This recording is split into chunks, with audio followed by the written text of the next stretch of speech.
बहुत दिन बाद अपने power star Pawan Singh finally active हो गए और उनका गाना अब रिलीज़ किया जा रहा है बहुत दिन बाद, जिस गाने का नाम रखा गया है दिलवा ले जा रुमाल में। इस गाने को पावर स्टार पवन सिंह ने गाया है।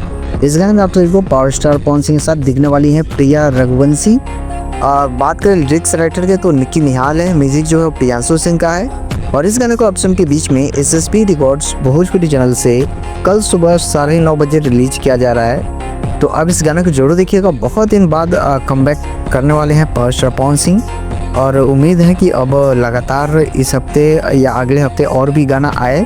तो जैसे ही और